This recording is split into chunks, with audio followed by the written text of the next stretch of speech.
What's really important for us is that we work together with our host cities in partnership. Cities are not simply somewhere where a stadium happens to be located. The cities really are integral partners in the successful delivery of a World Cup, and that's everything from the stadium, obviously, transport, hotels, airports, but also the people. You know, how do the people work together and collaborate to ensure that all our guests, and I mean guests because it's fans, teams, broadcasters, sponsors, media, the residents of the host cities as well, how can we ensure that everyone has just simply an unforgettable experience, because that's ultimately what the World Cup is. So a big thank you to DC for hosting us. The rest of the afternoon we'll be out at the stadium, and then we'll have sort of a close-out session later in the afternoon. So thank you.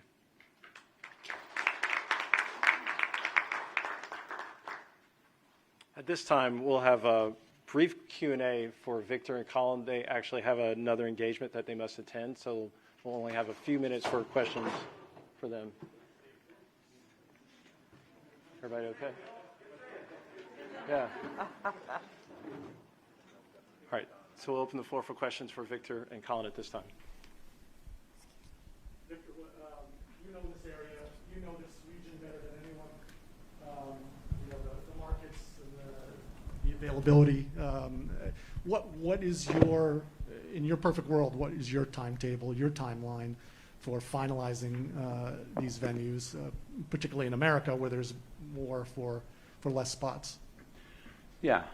First, I think it's important to acknowledge the two players. That's why we put Bill and Brianna down at that end, so that they could catch that. So I think first and foremost, yes, obviously the timelines, we're going to, we'll be done this week. We'll have done 9 cities. We'll do another, I think, approximately 9 in October.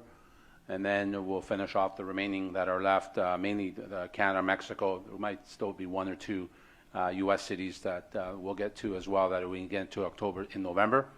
Then that's all collected, and obviously all our due diligence will be done at the FIFA level. And then we're looking at the early part of next year, sort of January, February type of time frame to announce our host cities. I think what's important to note is that, when we bid for this World Cup, it was a united bid. Okay, I know obviously it's 3 countries, but I think it's important to understand that it wasn't a country. It wasn't a 3-in-1 type of bid. It was actually a united bid with the cities that have been presented. You can almost erase the boundaries in terms of how we're looking at this, because it's a north-south obviously World Cup, but it's also an east-west World Cup. And so when we make the final decision, we are not, although there was an MOU signed, which is a framework, but we're not limited in any scope in terms of numbers. We are going to make the best decisions for the World Cup, first and foremost, for all our fans and stakeholders and the players ultimately. So those are the decisions that will be rendered. Now, where that number falls in each country, obviously we'll be cognizant of that, but I think it's important to understand that we're looking at this in its sort of holistic way, that it's a united World Cup, not just it wasn't just a united bid and all of a sudden it becomes a World Cup of 3 separate nations. It's a united World Cup as well.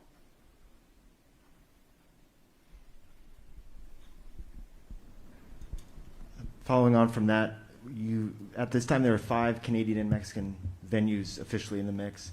There's a lot of talk about Vancouver returning to the process. I think, Colin, you may have addressed that officially they are not in the reckoning, but could we see that shift, and would you be visiting Vancouver in the months ahead? Because obviously this has a knock-on effect for the number of U.S. bids in contention.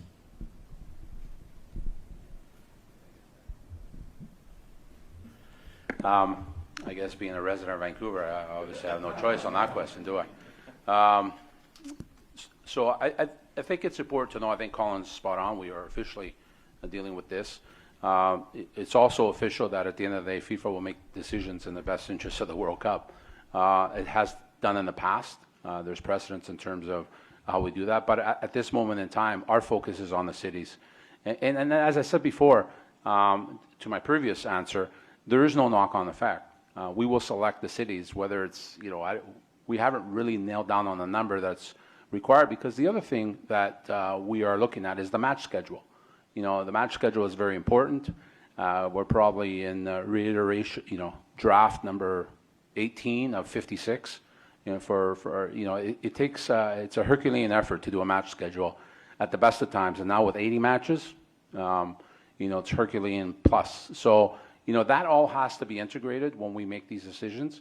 And so whether the number of cities is, whatever that number ends up being, obviously in the teens somewhere, then, we'll make that decision accordingly. So it's not that one drops out, all of a sudden one may come back in. If one's not over here, that means one more for this country. That's not the way we're looking at it at all.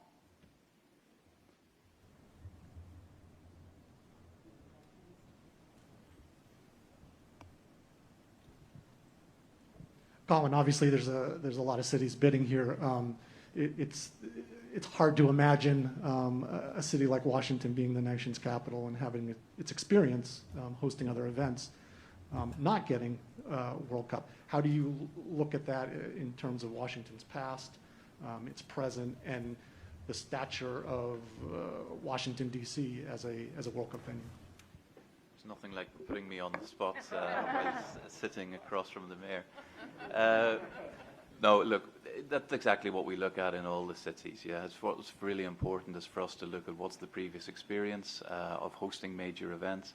And like I referenced in my earlier words, it's the integration of the agencies and the collaboration of the different parties that go into a successful delivery of major events. And that certainly stands cities such as DC in very good stead. We're seeing the stadium this afternoon, and ultimately, the World Cup is all-encompassing when it comes to cities, but it happens on the pitch in the stadiums. And this is absolutely fundamental for us. The World Cup, it's watched by billions around the world because it's the best football in the world, played by the best players in the world. And what we need to do is to provide them the best playing surfaces and the best facilities in the world, be that the stadiums or be that the training sites. So that's where we look at everything together. Previous experience is obviously extremely valid and useful. As Victor said, we approach this from a holistic view, and we, that's why we're going to the stadium this afternoon. We put all that information then together, and that's when then that forms our decision-making process towards the end of the year, beginning of next year.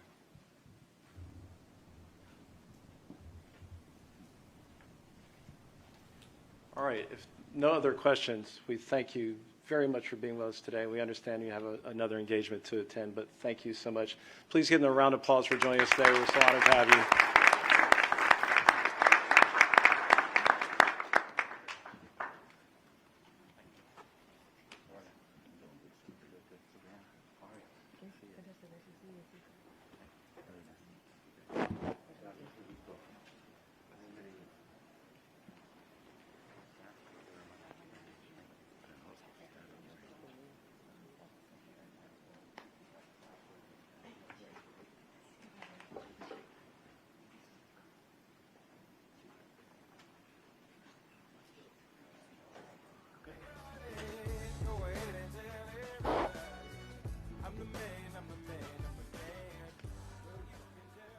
Victor and Colin, you have theme music as you walk out. It's impressive.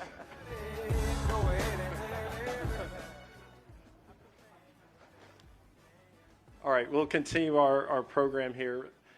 The mayor spoke eloquently about our power as a region. We have no better partner in the region than the county exec from Prince George's County, Angela Alsobrooks. What's wonderful about her and her team is that they have wonderful amenities and services for the residents, but they also have an incredible partnership and relationship with Washington, D.C., as expressed by our mayor. For this bid in particular, we've been collaborating nearly daily, if not hourly, sometimes at midnight, but it's been a wonderful process and relationship, and we're so honored to be partners, and we know that will be a differentiator in our bid. So at this time, I'm honored to introduce our county exec to make some remarks. Thank you.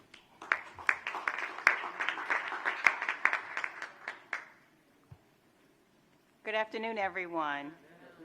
It's wonderful to be here, and I'd like to begin by extending a warm welcome to the entire FIFA delegation and thank them for joining us today. And I'd also just like to thank the mayor for her leadership. She shared with you what has become really a fairly open secret, and the open secret is that we are now in the greatest city in the world, and part of its strength is that it aligns the greatest county in the world, and so we are in a wonderful region. And I know that Prince Georgians, along with football fans across the region, are so excited for the possibility of hosting the highest and most popular international tournament in all of sport, the 2026 World Cup. In the foreword to the FIFA Good Practice Guide on Diversity and Anti-Discrimination, FIFA President Gianni Infantino observed that football is for all. That statement did not come from him or FIFA alone. It is the defining trait instead of the game. In the words of President Infantino, only by working together can we ensure that this aim is achieved, that the game becomes a veritable festival of cultures. FIFA Secretary General Fatma Samora put it like this: to fight discrimination, therefore, we must learn from each other and take a stand against it while supporting diversity. Of all the places the World Cup could take place, the Washington metropolitan region is perhaps the most diverse. In Prince George's County, our already diverse community has only grown richer over the past decade, with a community of cultures that are uniquely American and international as well. Our recent census estimates that 88.7% of our residents are from a diverse background. We know that our diversity is a great source of strength, as people from every walk of life come there for opportunity and expect to be treated the same regardless of where they're from or how they look. In Prince George's County, we actively support local minority-owned businesses. We award contracts to minority-owned businesses for services like building contracts for new schools. We partner minority-owned businesses with more established firms so they can develop the skills and knowledge they need to succeed. Apart from business, we work with residents every day in multiple languages to make sure they have the same access to basic services, whether it's easy to navigate roads or a quality education. Visitors from around the world come to Prince George's County in huge numbers. Our diverse community knows how to welcome millions of fans. We already know stadiums and sports venues across the region. We have a healthy mass transit network and existing transportation infrastructure to keep things moving. We welcome visitors on a daily basis for sporting events and to see our cultural attractions. The Washington metropolitan region has a rich cultural history, including a host of embassies representing cultures from all across the world. Millions of fans will gather to witness history being made during the 2026 World Cup, and we want to work with FIFA to push diversity further in football. We're ready to help host the biggest sporting tournament in the world. By working together, we can help FIFA further their diversity goals, and so I want to thank once again the FIFA delegation for being here and for the opportunity to show how the 2026 World Cup could truly be a festival of cultures. Thank you so much.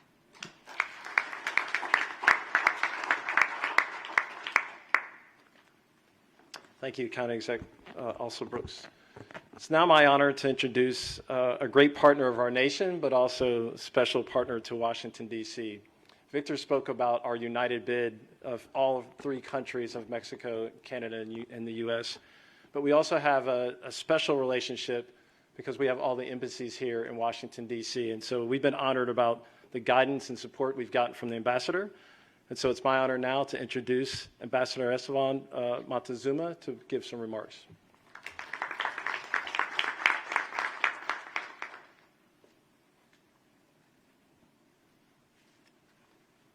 Thank you. First, I want to recognize the presence of Mayor Bowser. She has been an important ally of the Mexican community. Thank you very much. This is a very special World Cup, as it has been said, because the USA, Mexico, and Canada will host the games together.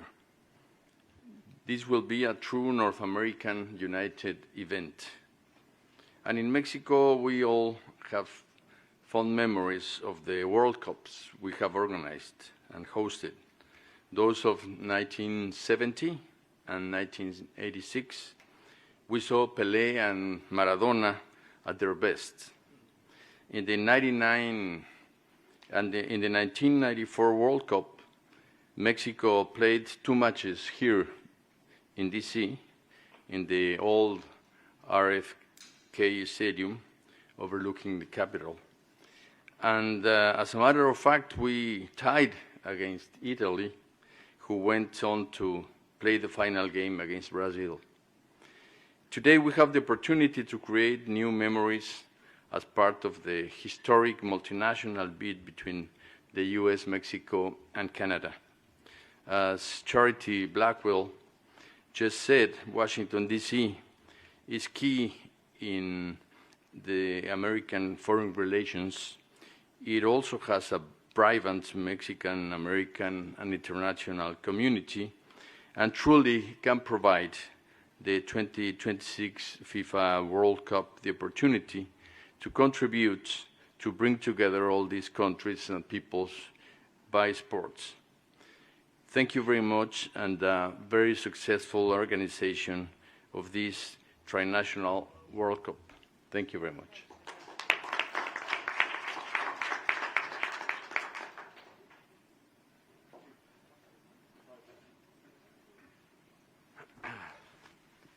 Ambassador, thank you so much for those kind words, and I'll spare you my broken Spanish by not trying to thank you in Spanish, but thank you very much, really appreciate it. We know this is a bit long, but we have a lot of people who have been integral to this effort, and so we're going to move through the program with our advisory board, our DC 2026 advisory board. I'm honored to be working alongside my friend and colleague, Mark Ein, who's an important business leader in the community, owns the Washington Castles, puts on the City Open. It's just really part and parcel of all we are in the city. So Mark Ein.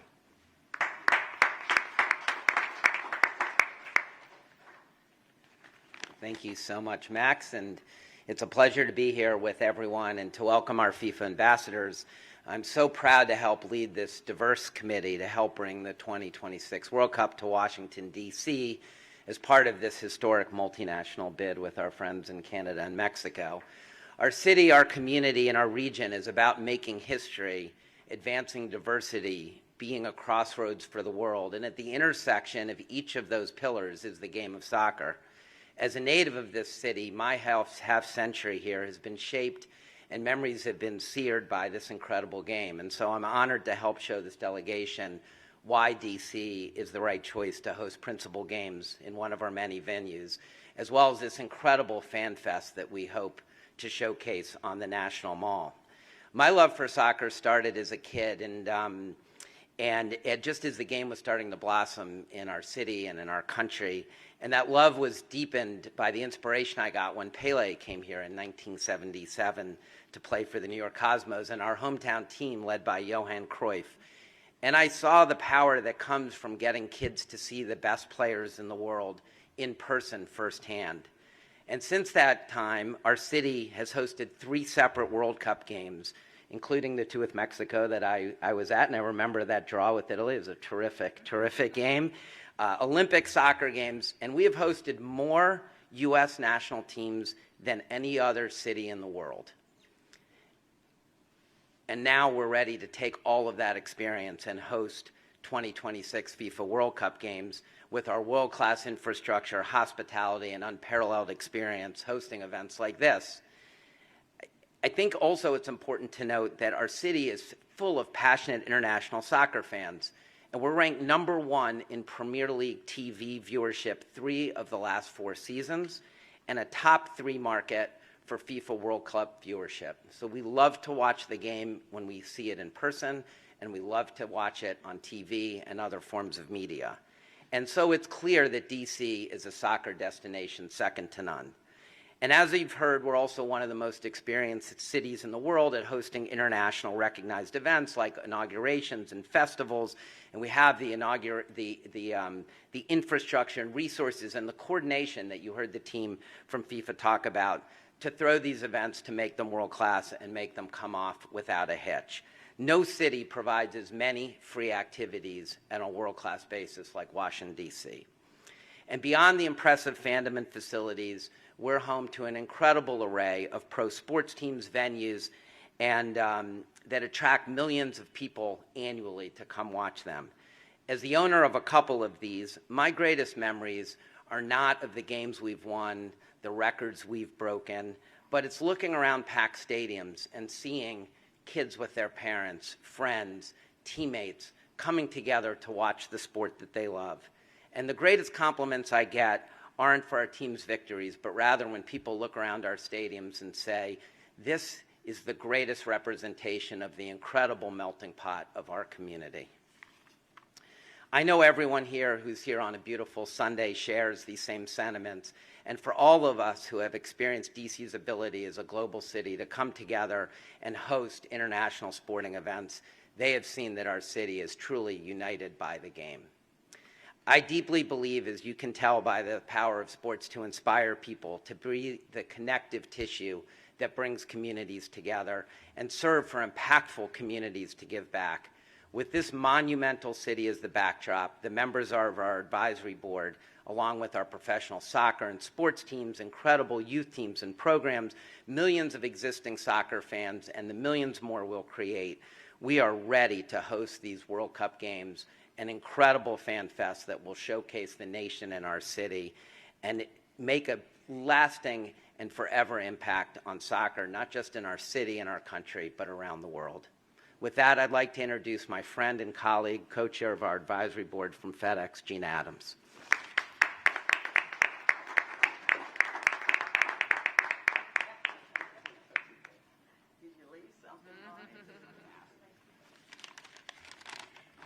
Thank you, Mark, and good afternoon, ladies and gentlemen. As a native Washingtonian, lifelong resident, fierce supporter of DC business, and sports fan, I can unequivocally say that our amenities, our social, educational, and cultural experiences and infrastructure are uniquely accessible, consistently world-class, and exciting for all who live here, work, or visit. With a proven ability to host major international athletic and cultural events, this city, with its diverse population, its long-standing embrace of soccer at a recreational, scholastic, and professional level, and our mayor's leadership, of course, is perfect for FIFA's World Cup in 2026. Where else can soccer fans watch the world's most popular game while also enjoying experiences brought from everywhere the game is played? As our nation's capital and home to over 190 embassies, the art, history, culture, and love of football brought by foreign emissaries and visitors seals our status as an international city for the most international of games and makes us the perfect flagship city for growing the game in the United States so its breadth is truly worldwide. Thank you, and now allow me to introduce my friend, Nicole. We're the owners of Little Red Fox in Upper Northwest DC. There's definitely a much different atmosphere without customers. You don't like hear people chatting or talking, so we really miss that buzz of like a humming store.